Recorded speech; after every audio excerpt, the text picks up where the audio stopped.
So Big Daddy Warren Buffett and Berkshire Hathaway, which really just not necessarily Warren Buffett, but Berkshire Hathaway just dumped almost $1 billion with a B, not million, but $1 billion with a B dollars into new construction housing. And he did it with two specific companies.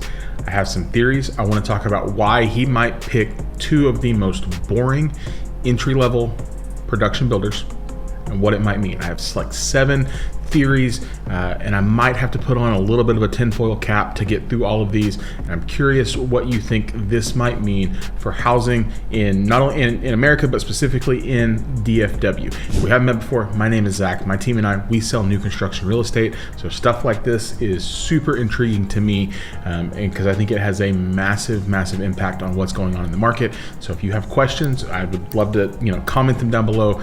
Maybe you agree with one of these. Maybe there's something I missed, or if you're looking, ultimately, we do this because I'm looking to help you not make crazy mistakes and find the house that fits for you. So 7 tinfoil hat theories, and they might get crazier as we go.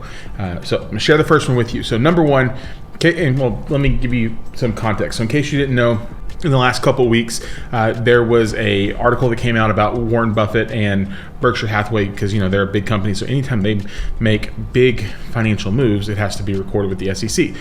So they dumped almost $1 billion, and I think it's something like $800 million into their stocks with Lennar as a home builder, and then another $190 million into America's largest home builder, which is D.R. Horton. So they picked 2 massive home builders that have massive market share in a lot of different places. Now, I'm going to stop right there and tell you, if you've never seen any of my content before, I need to let you know that I am by no means at all whatsoever fans of either of those 2 builders.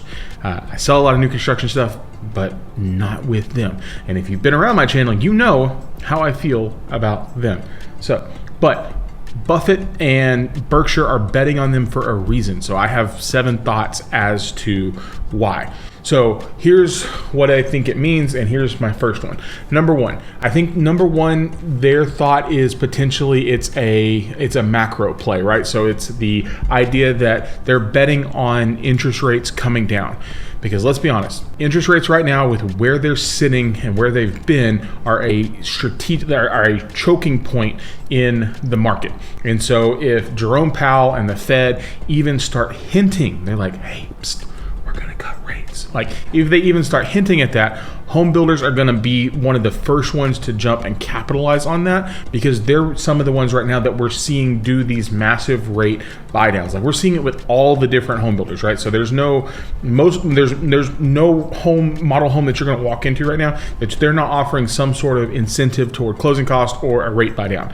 Now, D.R. Horton and Lennar do it at a much larger scale because of how many units they are able to move, right? So they are leveraging cheaper borrowing to get people in the door. And then also when they own their own mortgage companies and title companies, like the rate at which they can buy those rates down is a lot cheaper for them than some other builders. So I think he's potentially, scenario one, they're betting on rates coming down. And when that happens, even if rates drop 1%, we are going to see a massive flood into the market of entry-level and move-up buyers, which I think is where you see a lot of Lennar and D.R. Horton. It's those first-time home buyers. They're just getting started. So if rates come down 1%, especially here in DFW, where we have tons of people here already that are trying to buy, and we have more people moving here daily that are trying to be part of the housing market and trying to relocate because of jobs or family or school or whatever, if it dips, they're going to move.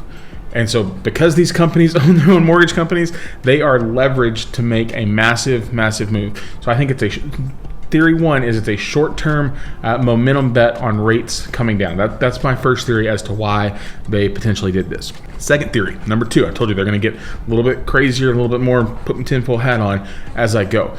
My second theory is they are betting the opposite direction, and they are betting on the institutional ownership piece, right? So they're betting that interest rates don't come down, and they realize that more and more people are not able to buy, and so then they look at the fact that BlackRock, who owns lots and lots of single family houses and owns an ownership stake in D.R. Horton, they're going to start buying homes, and more of these builders are going to build what they call build to rent communities, which means that these homes will never hit the market. They will strategically be sold directly to an investment firm, and they'll be placed in service as rentals, and that is all they will ever be. So maybe just maybe, they're betting on that happening and affordability not coming down, and then they're going to have a market share on the rentals. Now, whether you like it or dislike it, that is not the point of this video. We can talk in detail about that. But BlackRock, Invitation, they're not going anywhere, right? And builders like this, like Lennar D.R. Horton, love the idea of bulk home sales. Like if they could move 200 rooftops in one transaction versus 200 individual retail buyers, they would take that deal every day and twice on Sunday. So I think if affordability continues to slide and not slide in a positive direction, some of these builders will double down on build to rent communities, and maybe Berkshire Hathaway is wanting to capitalize on that, right? For example, D.R. Horton's Express line is the perfect thought of what this is. It's cheap, it's repeatable, and it's bulkable, right? And this coming from somebody who one of the very first homes we bought, actually was our second home, was a D.R. Horton Express line home. So I can tell you all about what it's like to actually own one of those homes and why I wouldn't do it again. Here's the thing on this one. I think this is their way of saying, hey, we don't have to believe in the dream of home ownership, just the math of rooftops under management. That could be the play. Theory number 3. This is where I hope I'm wrong. And I don't know. And I'm just a guy, a normal guy that sells real estate. I spend time in the new construction space, and I try to help as many people as I can and be realistic in what we're experiencing in the market. But my third theory as to why they're doing this is what I would call a vertical and volume integration, right? So let me set the stage for this. So D.R. Horton is America's largest home builder. Lennar is, if they're not 2, they're definitely in the top 5 in terms of volume across the United States.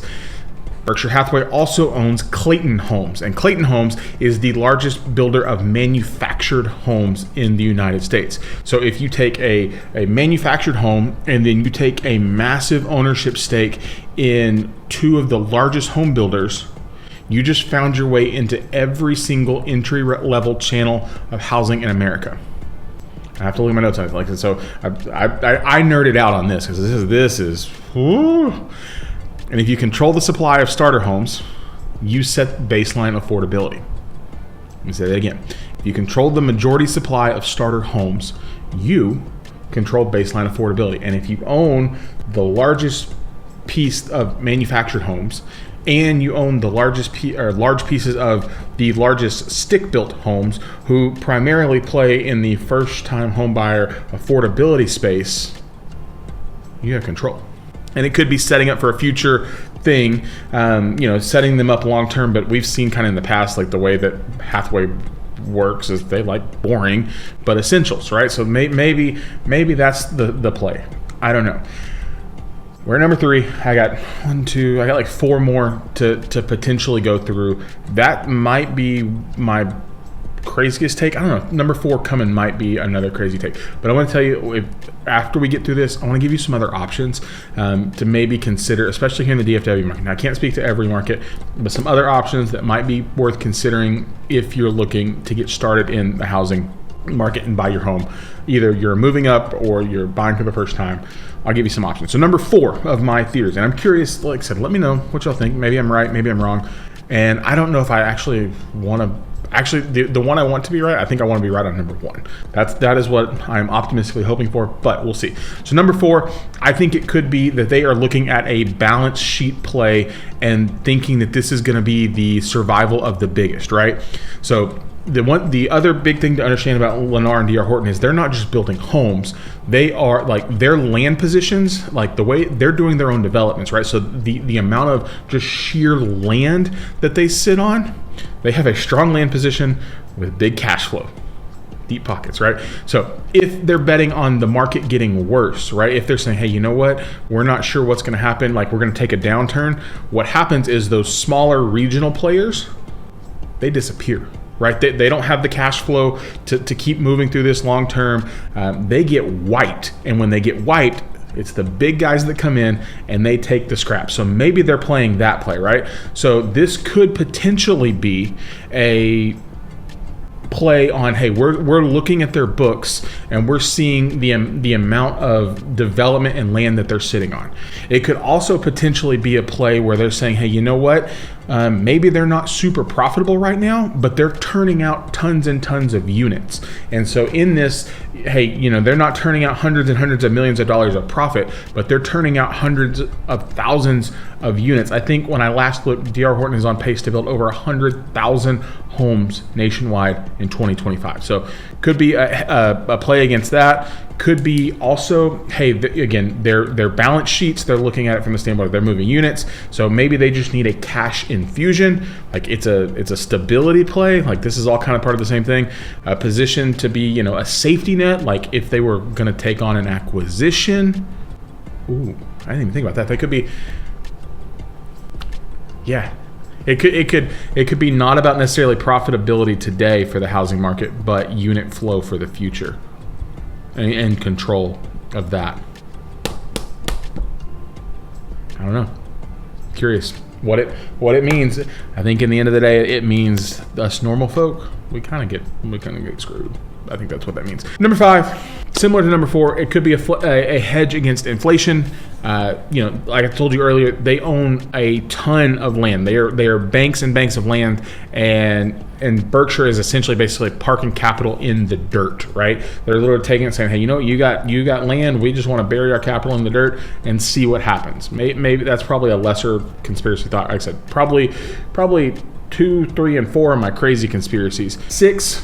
Political tailwinds would be, hey, maybe housing affordability is becoming a campaign issue. We are two years at this point when I'm recording this video from a midterm election, and they're seeing that as, you know, something that's going to run a campaign. And so builders who could actually deliver on giant productions of homes, you know, if our tax laws change based on what Congress is passing in the bills, is like, hey, are there subsidies and are there tax write-offs and are there tax benefits and that are being incentivized for people to build first-time affordable housing? And if they can take advantage of that at scale, they will win. So maybe that's the play. And maybe my last thought is it's a total psychology play, right? They're just stepping in when others are fearful. Everybody's saying housing's screwed, it's in the tanks, and you know, Hathaway and Berkshire Hathaway has always been a thing where like, hey, well, you know what? When everybody's scared, when they're running for the hills, we're running into the streets and we're investing. That I think it may be, the more I think about it, it may be a combination of all of those things. Like I said, I'm hoping it's number 1, and that they're believing that affordability is going to come down, rates are going to come down, and we're going to see a growth push into the housing market. Now, they're betting on Lennar and D.R. Horton. And they're betting on it at scale. I think for you as the individual, I think there are other builders I would bet on at all different points of affordability, right? So let's talk specifically DFW. I think there are several production builders that I love that do a really great job with customer service, with selections, with all of those, with design and quality of the home. You know, I tell a lot of our buyers that are trying to get started, and they're like, Zach, we know our budget's super tight, and we don't know what we can afford. Like, where do we start? Meritage is a good place to start. Trophy is a good place to start. They're in a lot of communities on the outskirts. They're really good. Other ones that, you know, vary in price points. And if you have questions about these builders, like if you search through our database here on YouTube, you will find we talk about a lot of different builders in a lot of different communities. Some of my favorites, all time, you know, Highland is always, if you can find a Highland in an affordable price point that fits your budget, I would jump on it. We said Trophy, Meritage, Pacesetter, Bloomfield, Stone Hollow, Chesmar, David Weekley, Cahove in some neighborhoods, TriPoint. Mainly, I'm out on Lennar. I will have to do some confessing. I tell you, I've had a couple people recently buy D.R. Hortons, and I will tell you, it was what fit for their family, and we had long conversations about it. Everything is, we've gone through the inspections, and the 2 or 3 that we've done recently have actually had really positive experiences, and it's been because the sales rep was phenomenal and the on-site construction supervisor was phenomenal, and that helped a ton. So am I actively promoting D.R. Horton? I am not. But if there is something that makes sense, I'm willing to have a conversation with you to look at it. I just think there are other things we want to try and explore first. So tons and tons of different options. If you're curious and you're like, I don't even know where to start, there's a QR code on the screen right here. That will take you directly to our website. We built it for you guys to browse builders and floor plans by community, by stuff that's completed, stuff that hasn't started yet, and it's all new construction. You don't have to look at anything resale. All new construction, it's right there to help you. If you need to have a conversation, if you need somebody to walk you through a transaction or to represent you, I would be incredibly honored to be a part of that. I think as we end this year and move into the next year, I think you're setting yourself up for a really, really great opportunity if you know where to look and how to find the deals in the right places. I wouldn't bet on the same things. Like, I would bet on a grand scale on number one on my theory. If I had to pick one, I think that's what I would bet is, knocking on wood, that's what I'm betting. And I'm hoping the others are just my tinfoil hat. But if we can help you, I genuinely mean it. I want to help and answer any questions in any way we can here in DFW and make things make sense. We're having those conversations, it seems like almost every day, and I love it. And it's awesome. And what we're able to find with some people is super incredible. So I'm curious, like I said, let me know down in the comments. What do you think? I mean, if I had almost $1 billion, I would make the same bets. Like, yeah, but I don't. So for now, I think I'm just going to continue to, sell homes and help people. Let me know your thoughts down below. I hope this was helpful, got you thinking a little bit, and we will see you guys in our next video.